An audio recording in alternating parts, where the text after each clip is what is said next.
Today I am drinking a decaf vanilla oat latte. I haven't had the vanilla creamer in a long time, so I'm not sure how this is going to taste. Actually very good. Today's episode is actually going up on a really special day. I want to paint my nails because Lord knows I need it. My nails are hella chipped.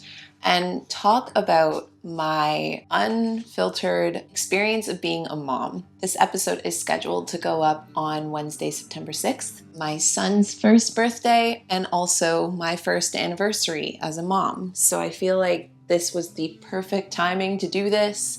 And now that I have a full year of motherhood under my belt, I want to talk about the highs, the lows, what I've learned, where I've struggled, and all of the blessings in between. Bonjour.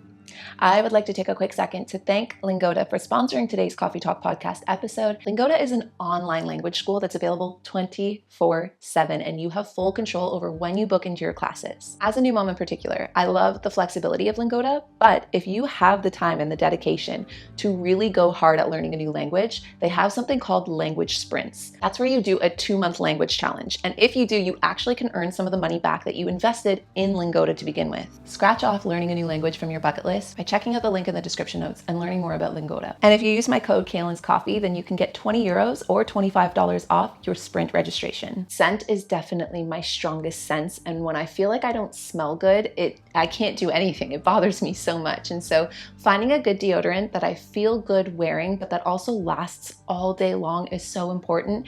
And I'm really particular about my scents. I want to smell clean, but I also want to smell fresh. And I like a nice subtle hint of scent that isn't too overpowering or too fake. So these are the reasons why I love Lumi. Bacteria obviously doesn't stop just at your armpits, and so that's why it's amazing to get an all over the body deodorant. This one was specifically created by an OBGYN. So head on over to lumideodorant.com and use that code COFFEE at checkout if you're a new customer, and you will get $5 off that Lumi starter pack, which equates to actually being more than 40% off.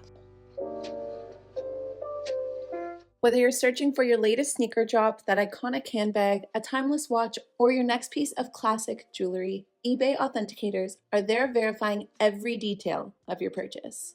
We're talking every inch, stitch, tick, facet, and clasp that make the piece that you're searching for worthy of your collection. eBay authenticators are experts in their craft, true connoisseurs, and as leaders in their fields, they're making sure that your items always arrive as authentic as your style. So go ahead, treat yourself, get that piece that you've always wanted, and leave it up to the meticulous eyes of the eBay authenticator to make sure that watch movement is original, that glimmer is real gold, that rare sneaker is legit, or that handbag is really made out of genuine leather, and never get faked over again. In a world that can be full of fakes, it is time to get real with eBay Authenticity Guarantee. Everyone deserves real. Visit ebay.com for terms. I had no idea what to expect going into it, and I also didn't plan this pregnancy. So timing, especially in hindsight now, is so serendipitous in the sense of Easton, my son, just being like such a bright light and such an angel in such a dark time where we lost a family member. We lost Ryan's mom just as Easton turned 4 months old. And so going through my pregnancy, not only with Ryan's mom, because I'm not really close with my mom. So first of all, going through pregnancy with Ryan's mom, like I'll cherish that forever. And I know that any other future pregnancies I have, which if I have it my way, I would have one more. I know I'm never going to have that again. I'm never going to have a mom to go through that with me. So I'm always going to cherish that experience. And then also to the first few months of postpartum, going through that with Ryan's mom as well, and being able to give her first grandchild and just have that time together. Like, again, in hindsight, it all happened exactly as it should. And even now, as we go through the grieving process, still, Easton just keeps our spirits so high. So yeah, we weren't expecting to have kids so soon. We do want to have one more eventually. Ideally, we would have them 3 years apart so I can have a little bit of time in between pregnancies to get my body back to myself, not back to any kind of shape. I just mean genuinely like to just physically own fully my body and not be like a food bank anymore. And also to just enjoy the time that we have with Easton. Right now, my life feels so full with Easton. I know that there is still going to be that component that I hope one day we can bring in to really complete our family and make us a family of 4. But for right now, we're just loving being a family of 3. I knew I was going to love Easton. Actually experiencing that love, it is so hard to put it into words. It's so hard to explain what that feeling is. Like, from the moment I saw him, it's just every day it grows bigger and bigger, and I just don't understand how it could possibly. Like, every day I'm like, I could not love you more. And then another day goes by, or another week goes by, or another month goes by, or he does something new, or he says something new, or he learns something new, or looks at you in a certain way. It makes me cry in like the best way. I expected there to be a shift in my priorities for sure. However, you can know something, and then it's not really until you experience it yourself before you really know it on a deeper level. One of the reality checks that I had is realizing that the only time that you have that's yours is literally when they're sleeping, or like if you have a sitter or you have family or a support system, like a really strong support system. Like, as I mentioned, we had Ryan's mom, and for the most part, that was really it for us. Like, I have some family that'll come up and help us, but I mean consistent, regular, routine help. We don't have that. Reality is my me time, my time to do anything I need to do where I can't have a baby with me, is when he sleeps. And I feel like it's not necessarily a bad thing. I see a lot of sour comments about the whole like sleep when the baby sleeps. Like, sometimes I do that. Sometimes when Easton's taking a nap, if I'm really tired, I take a nap. But for the most part, when the baby sleeps is when you need to get all the other things done that you need to do. That was a huge reality check. Just realizing how much I can actually survive off of minimal sleep. I'm talking a couple hours a night, and very broken up sleep. Like, I haven't had a good night of going to sleep and not waking up at all until morning time in a year now since he's been born. I'd usually wake up early, so that has been a benefit in the sense of babies tend to wake up early. So that has definitely been a blessing for both Ryan and I. Ryan is also an early riser. I expected my life to change, but not to change too much. And I think I've done a very good job. Like, I'll pat myself on the back for keeping as balanced as I feel I could, but also letting myself change, letting my life change.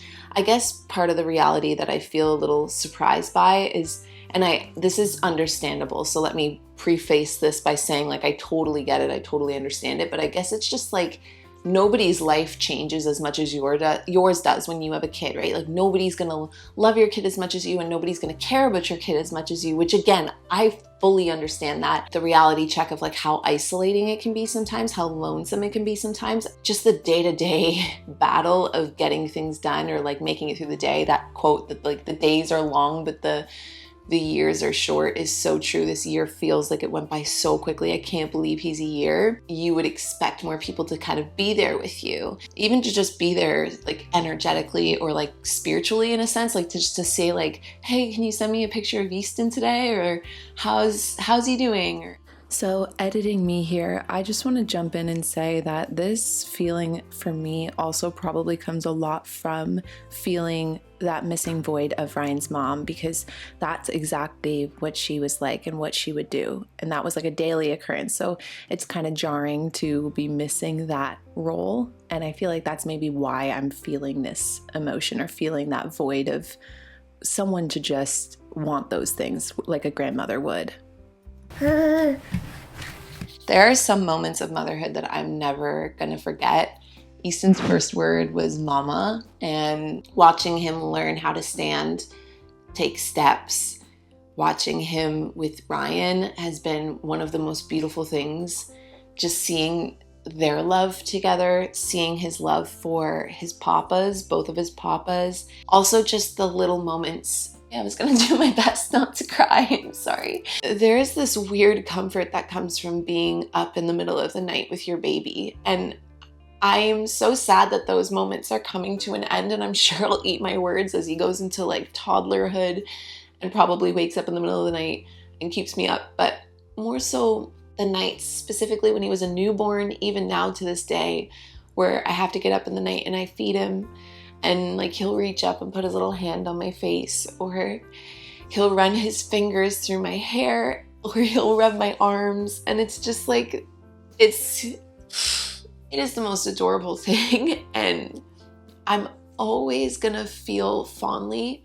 I think all the way till I'm old, if I am granted the privilege of growing really old, my happiest places that I'll always go back to in my mind. Doing things as a family, it sounds silly because it's so simple, but going to the grocery store, going to Costco all together, we're planning a little camping trip for Easton's first birthday, so doing things like that, just having these moments where the three of us come together, and that is such a joyful moment on so many levels for me, because it's like I know we're building such positive, energetic experiences into Easton as he grows in consciousness.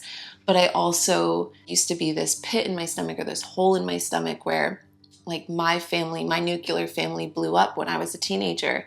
And this is so healing for my own inner child and my own sense of self as well, to feel that sense of wholeness and that sense of groundedness in my family again. The moments that I have that I'm so glad we captured of Easton with Ryan's mom as well. Like those are also going to be some of the most joyful moments of, I remember again in the first few weeks of Easton's life, just we would go for walks, me and Easton and Ryan's mom, and just the little things like she would just stop by and open up the sliding door and be like, how's our boy today? And would buy him little gifts and always bring them by, always come by. She was the one that came by so I could shower for the first time. She helped me get out of the house for the first time with him. Like, I'm going to cherish those until I'm gray and I'm old. And if I keep talking, I'm just going to start bawling like a baby. So I'll move into some of the more challenging aspects now. Hold up. I'd like to take a quick break from today's Coffee Talk podcast episode to let you guys know about Lumi. Bacteria obviously doesn't stop just at your armpits, and so that's why it's amazing to get an all over the body deodorant. This one was specifically created by an OBGYN, Dr. Shannon Klingman, and she met with so many women that wanted to talk about the taboo topic of scent below the belt. So she created a pH balanced, aluminum free, all over the body deodorant that you can use below the belt and use on your skin in areas that you feel like you might be a little self-conscious about smell or about sweat or about bacteria. And you don't just have to take my word for it. They actually have over 150,000 5-star reviews. So you can go read those and check out the product yourself. And if you would like to, I actually have a special offer for all the Coffee Talk listeners today. If you're a new customer, you can get $5 off a Lumi starter pack by using my code COFFEE at checkout. So that's gonna come with the stick deodorant, the cream tube deodorant, which is my personal favorite, and then you also get 2 free mini products. So they have a little pack of wipes, which are great to throw in your purse or your bag. They also have a mini body wash that you can try as well. So head on over to lumideodorant.com and use that code COFFEE at checkout if you're a new customer, and you will get $5 off that Lumi starter pack, which equates to actually being more than 40% off. I would like to take a quick second to thank Lingoda for sponsoring today's Coffee Talk podcast episode, as well as giving this mom a little reignited portion back to herself and passion for learning something new. So as a quick backstory, I grew up in Ontario, Canada, so I had to take French growing up, but I never had the best teachers.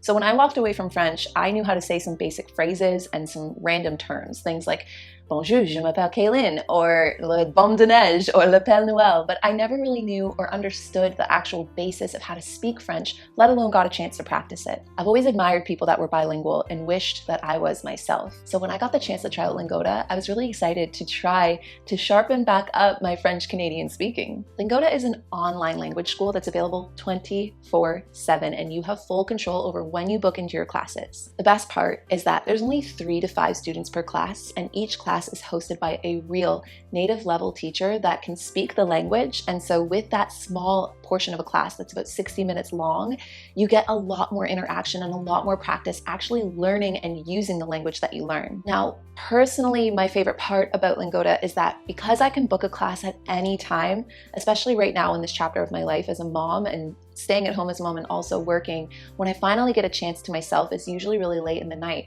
and there's always classes available at that time. On top of that, because actually speaking the language that you're learning in the classes is encouraged, I feel like I'm sharpening a lot of the French that I've left behind and forgotten over the years. A really funny moment, when I told my boyfriend I was going to be learning French again, he was a little surprised because he knows that I can speak very, very minimal French. So I don't know if he was testing me or joking, but he asked me to say anything to him in French. Please forgive me if you are French and you're listening to this because it's probably going to sound horrible.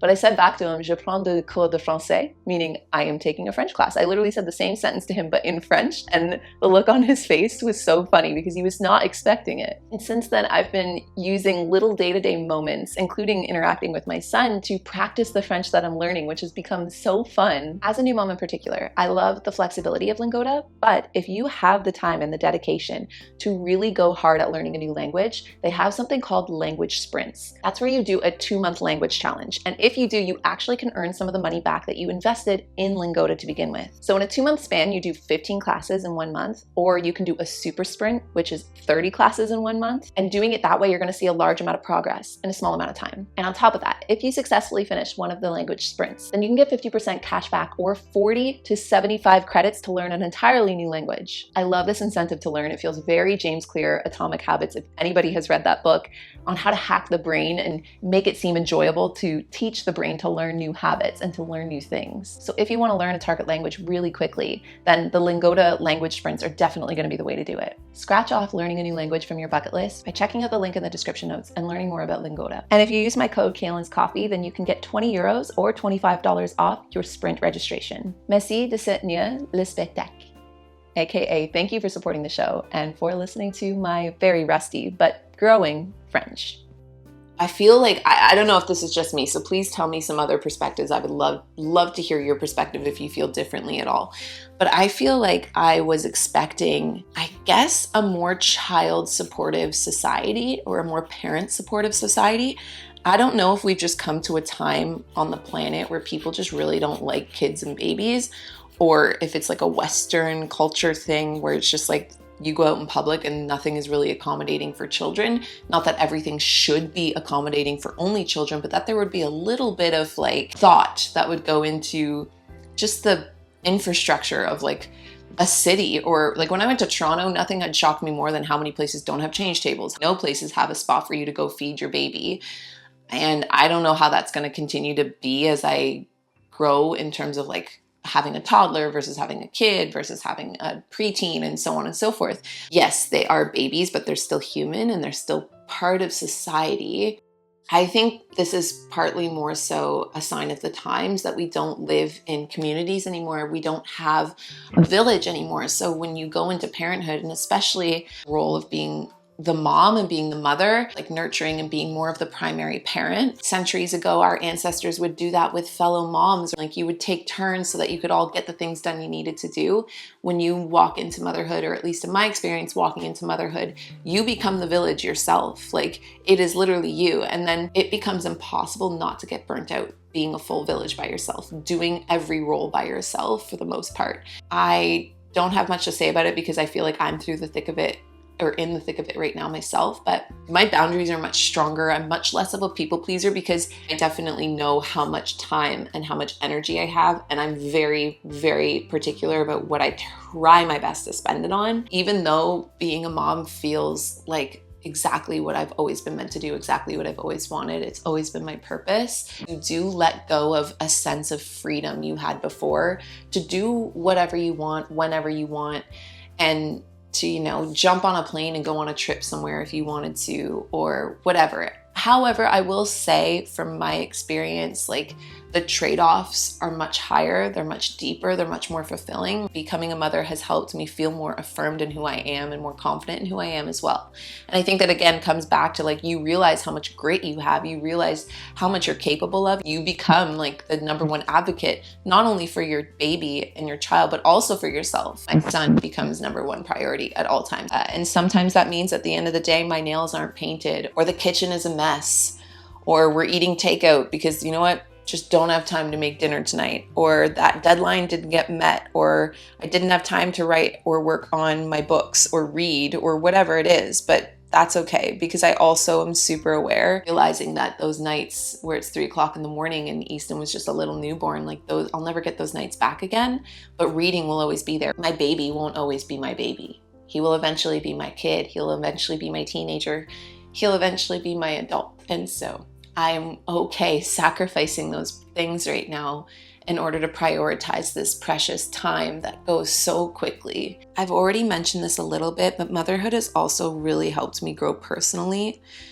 It's helped me become stronger in so many ways. Like, I feel like before I had this false sense of strength, or I would almost kind of try and fake it till I make it. I take things less personally. Like, I give my firm nose. I remember watching Easton see snowfall for the first time, or watching him see birds fly in the sky. Just be so curious about things that are so brand new to him, but that are so normal and just kind of regular, and they fall into the background noise for us as adults, right? And so that's been really cool, because there's this new sense of wonder, there's this new sense of imagination, there's this new sense of silliness and play, which is so healing for my inner child, but it's also just so fun as an adult to be able to go back in time and make traditions and make silly faces and goofy noises. I just feel even my perspective on the world has shifted a lot because of it, and it's for the better. Like, I'm not lost anymore. And that's a really interesting revelation, because I think for a long time I had no idea who I was. I had no sense of self, and I was so desperate to try and find it. And I think I can see it now when I look back on just the different eras and chapters that I'm lucky to have documented, or also sometimes cursed to have documented. But I can see how lost I was and how hard I was trying to find what I already knew was inside of me. And now I feel like I've really let myself root and let that part of myself flourish, and it's still flourishing. And it brings me a sense of contentment and fulfillment. There's always a lot of talk about, when you become a mom, not losing your identity as an individual. Like, don't get lost in being a mom, and don't make it all that you are. And it was actually my therapist that said, what if it's okay if you actually do let it be your identity? What if it's okay if you do get lost in it for a little while? I have kept certain things that were always a part of me, whether it was reading, whether it's been creating content. My opinion is not that you get lost or you lose a part of yourself when you become a mom. If anything, I think you end up actually learning more about yourself, or it adds on to who you are. It doesn't take away from who you are. And it is okay if you get lost in it for a little bit, especially in the first year. Like, it is such a big change, but it's also such a short amount of time that your baby is that small. And so I genuinely don't think there is anything wrong with getting lost in it. I, for sure, definitely struggled with the identity aspect of it, though, just solely for what I do for a living. Like, I still struggle with it, where I'm like, I want to talk about this, and I've been really conscious of trying to keep that balance of like sharing my day-to-day life, especially in vlogs. Part of that was also for Easton's privacy, because I do want to be very aware of his digital footprint. Your day-to-day completely changes and becomes all about your baby. So I'm like, how do I vlog but not make it all about being a mom when my day-to-day is literally being a mom? It's definitely a tricky balance.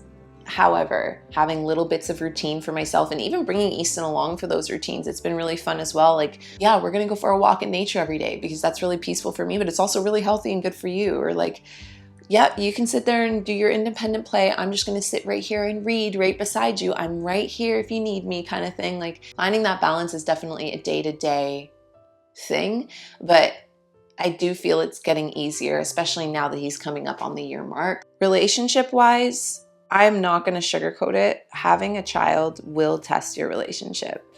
Again, too, like with Ryan and I's situation, we had a lot happen in 1 year, from having Easton to like, I lost Coz, and then we lost his mom. And with losing his mom, we didn't just lose her, like, she was also battling cancer through that as well. And then we've been doing house renovations on top of all of that. And we sold his house, and we struggled to sell his house for a little bit because we put it on the market like right as the market stopped and slowed down. So like, there were a lot of stressors, lots of things going on there. I tend to not talk about my relationship too much, but we know each other. Like, we know when we need to sit down and talk, and how to sit down and talk, and how to communicate better. And it did take some trial and error to learn those things. There are times where for both of us, it just became too much, but it's like when your partners, what you do when you know your other partner is struggling, or you know your other partner is grieving, or you're both going through a grieving process together, it's like you become a team. Hopefully you become a team. We became a team. And so it turned into not just like what you're going through, I'm going through, what I'm going through, you're going through. And then again, like Easton became and really is still this like bright, happy source through such a weird and grayish time in our lives. It's made our relationship stronger. Having my sister so close by has been such a blessing. Like the two of us just being able to get together and take the kids to the splash park or just talk about like motherhood together, that has been amazing. I think if I could go back in time and tell myself and tell my sister when we were younger that this is where we were going to end up, we would be so happy and so excited. And so I'm so glad we did this. I'm so glad I moved here. I'm so glad my little niece decided to come to the world when she did, because that's exactly what inspired me to move here. Even just little traditions we did in the first year, little holidays we did together, like it's going to be so fun to watch them grow up together and just continue to make more traditions together and be close together and have our brother close by too. Whether you're searching for your latest sneaker drop, that iconic handbag, a timeless watch, or your next piece of classic jewelry, eBay authenticators are there verifying every detail of your purchase. We're talking every inch, stitch, tick, facet, and clasp that make the piece that you're searching for worthy of your collection. eBay authenticators are experts in their craft, true connoisseurs, and as leaders in their fields, they're making sure that your items always arrive as authentic as your style. So go ahead. Treat yourself, get that piece that you've always wanted, and leave it up to the meticulous eyes of the eBay authenticator to make sure that watch movement is original, that glimmer is real gold, that rare sneaker is legit, or that handbag is really made out of genuine leather, and never get faked over again. In a world that can be full of fakes, it is time to get real with eBay Authenticity Guarantee. Everyone deserves real. Visit ebay.com for terms. If I could go back to myself a year ago, just before Easton was born, and just knowing like, this is it, this is gonna change my life forever. I remember sitting outside and looking at the trees as I was having contractions and knowing that that was gonna be my last day before becoming a mom. I don't know if I would change a thing. Like, I really don't think I would, because not to be too corny or like too self-centered, but I do feel very, the word proud is coming to mind, but I do, like, nothing has ever come more intuitively to me. And that's not to say that that's going to be the case for everybody. And I hope it doesn't come across that way, because I know how annoying that can be when you're like, God, I'm just struggling, and someone else is sitting there being like, oh, it just came so naturally to me. Like, there have been really, really hard times, don't get me wrong. But I don't think there's anything I would say to that version of me just about to go through the process, like just about to have the most magical experience of my life, other than just like breathe, smell his sweet head as much as you can, enjoy those sweet middle of the nights as much as you can. But I also know I did, like I really feel I did. So I don't think there's much I would say, but just breathe.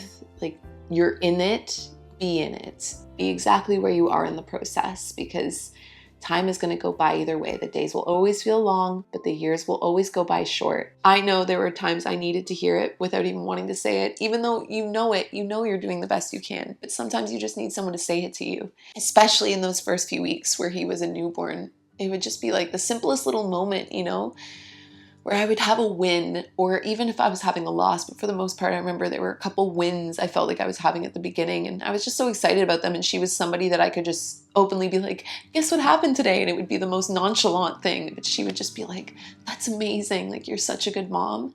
And it was so authentic the way she said it, and yeah, I think I would just hit that home if I could go back. Looking towards the future, and again, drying up this like blubbery that I'm pulling you guys through. I'm so sorry. I knew I would get emotional for this chat. There's just like no way around it. But when I think about the future, I am so excited. I have never felt more hope for the future, at like literally at all, especially over the last few years, feeling so hopeless and just trying to grasp onto any sense of hope. I want to see a better future for him. I make better choices for the future through knowing that this is the world I'm leaving him behind to. I cannot wait to see him and his consciousness continue to evolve, continue to grow.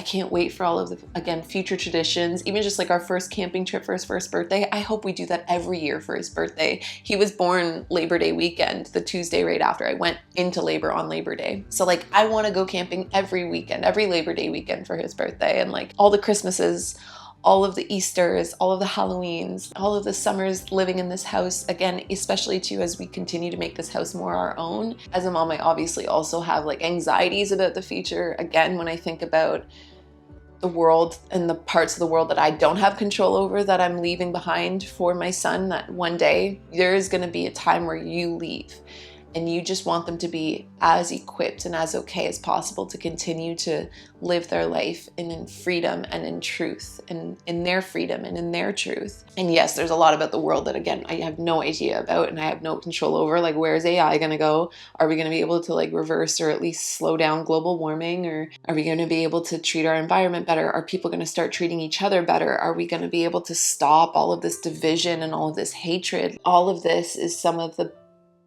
most important work out there. It's the legacy we leave behind as human beings, and it's the future. It's literally our future. For me, it is the most important legacy that I could leave behind, is who my child is and whether or not I created the right environment for them to flourish into whoever he came to this planet to be. And I feel so lucky to be Easton's mom. And so those are my thoughts, my unfiltered thoughts on motherhood. I'm sure there are things that I forgot or didn't touch on. So if you guys have any questions, feel free to leave them in the comment section down below, and I'll either try to answer them, typing them out, or I will create a full separate video if I get enough questions on, you know, a motherhood Q&A coming up on 1 year. I'm also going to do a vlog of like things I actually found useful, things I didn't. Take that or leave it, because every baby's different, every pregnancy and every mom is different, every family's different.